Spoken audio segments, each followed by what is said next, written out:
مسجد حرام شریف کے اندر ایک عبادت گزار ایک نیک آدمی رہتا تھا. مسجد حرام مکہ شریف ایک نیک آدمی رہتا تھا, عبادت کرتا تھا, رات کو عبادت کرتا تھا, دن میں روزہ رکھتا تھا.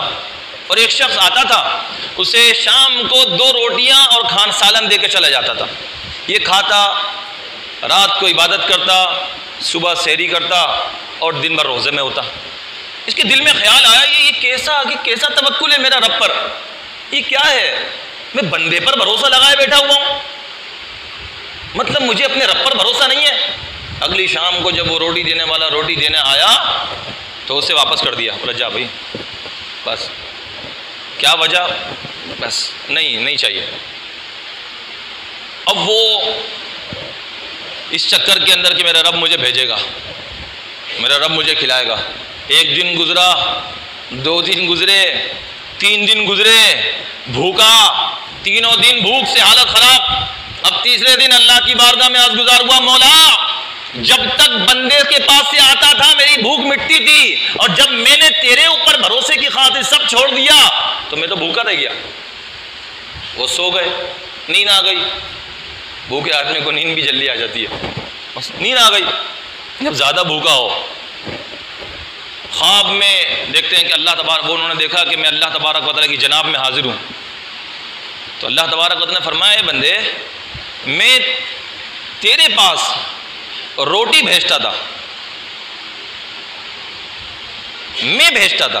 کون بھیجتا تھا تیرے پاس روٹی؟ کہنے لگا یا اللہ تو ہی بھیجتا تھا, اور کون بھیجتا تھا؟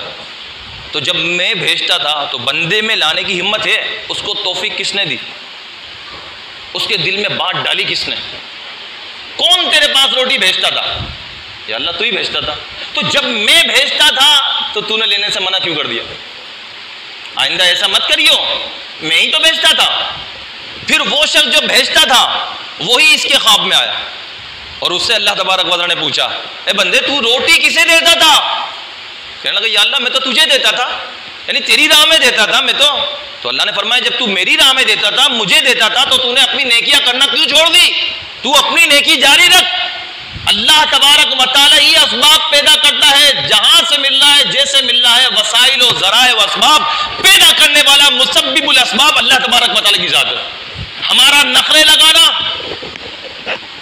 بڑا بھائی مدد کرنے کو تیار ہے, چھوٹے بھائی کا گھمنڈ نہیں جاتا, نہیں یہ میرے آگے جھکے, اور بھائی وہ سیٹ ہے, بڑا بھائی وہ دینے کو تیار ہے, وہ تمہاری مدد کرنا چاہتا ہے.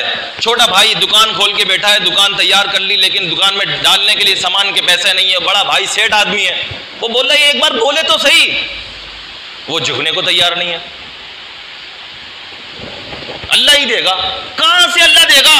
آسمان سے اترے گا کیا؟ اللہ نے بندوں کو ذریعہ بنایا ہے.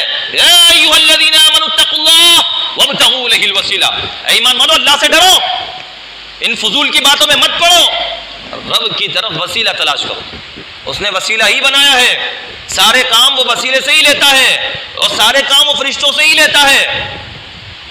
ماں کے پیٹ کے اندر بچے کی شکل بنانا, روح پھونکنا, یہ سارے کام, بادل چلانا, بارش برسانا اور کھیتی باڑیاں اگانا, ان سب کے اندر پھونک دینا, یہ سب کا سب کام اللہ تبارک و تعالیٰ نے فرشتوں کی ذمہ داری قرار دی ہے. والنازعات غرقا والناشطات نشطا والسابحات سبحا فالسابقات سبقا فالمدبرات امرا. پلانر کون ہے؟ حقیقتاً تو اللہ ہے, لیکن اللہ فرما رہا ہے مدبرات امرا, کاموں کی پلاننگ کرنے والے فرشتے ہیں. سارے کام اللہ تبارک و تعالیٰ ڈیوائڈ کر دیے, ذمہ داریاں تقسیم کر دیے. تو یہ آپ کو سمجھ میں آیا کہ اللہ پاک کی ذات پر جو بھروسہ کرتا ہے تو اس کے لیے غیب سے رزق کا انتظام ہو جاتا ہے. تو ہمیں بھی بدشگونی سے بچتے ہوئے اللہ پاک کی ذات پر کامل بھروسہ کرنا چاہیے. اور بدشگونی کبھی اندھے, لنگڑے, ایک آنکھ والے اور معذور لوگوں سے بدشگونی کی جاتی ہے. کسی معذور کو دیکھ لیا, اندھے کو دیکھ لیا, لنگڑے کو دیکھ لیا, اور یہ تو اب میرا کام خراب ہے, اس کے ساتھ تو کام بننے والا نہیں ہے, یہ تو اندھا ہے, لنگڑا ہے. کبھی یہ سوچا میں جس کے ساتھ کاروبار کرنے والا ہوں یہ بے نمازی آدمی ہے, کام خراب ہو جائے گا. میں نے چھوڑ دیا تھا. ایک موقع میرے ساتھ کاروبار کا آیا تھا, میں نے چھوڑ دیا, نہیں کرنا ہی نہیں ہے.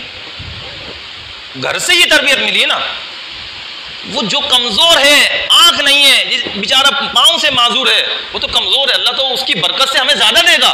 لیکن جو نافرمان ہے اللہ تبارک و تعالیٰ کا، اس سے شرائط یہ طے ہونی چاہیے، ایگریمنٹ پارٹنرشپ کے، 5 نمازیں با جماعت پڑھے گا، فجر میں میرے ساتھ ہوگا، کیونکہ فجر کے وقت رزق تقسیم ہوتا ہے، اور تو میرا پارٹنر ہے، اور پارٹنر ہونے کی وجہ سے میں تو فجر اگر پڑھ رہا ہوں اور تو نہیں پڑھ رہا، اور پارٹنر ہونے کی وجہ سے اللہ تبارک و تعالیٰ نے اگر تیری وجہ سے میرا رزق روک دیا تو نماز نہیں پڑھ رہا نا. ہاں یہ بدشگونی ہو سکتی ہے، یہ نحوست تیری نماز نہ پڑھنے کی وجہ سے آ سکتی ہے. وَأْمُرْ أَهْلَكَ بِالصَّلَاةِ وَاصْطَبِرْ عَلَيْهَا لا نسألك رزقا نحن نرزقك. اللہ کریم فرماتے ہیں اپنے گھر والوں کو نماز کا حکم دو، واصطبر علیہا، اور خود بھی اس پر قائم رہو استقامت کے ساتھ، مضبوطی کے ساتھ. یا اللہ کیا صرف سجدے کرتے رہیں اس سے روزی ملے گی؟ اللہ فرماتا ہے لا نسألك رزقا، ہم تم سے رزق نہیں مانگتے، نحن نرزقك، بلکہ ہم تمہیں رزق دیں گے. یہی طریقہ، یہ اللہ نے ذریعہ بتایا ہے، بہترین وظیفہ بتایا. پہلے کام بتایا، پہلے دوا بتائی، پھر دوا کا رزلٹ بتایا. وَأْمُرْ أَهْلَكَ بِالصَّلَاةِ وَاصْطَبِرْ عَلَيْهَا، کہ خود بھی اپنے گھر والوں کو نماز کا حکم دو، گھر کا ماحول نماز کا بناؤ، رب کی عبادت کا بناؤ، بندگی کا بناؤ.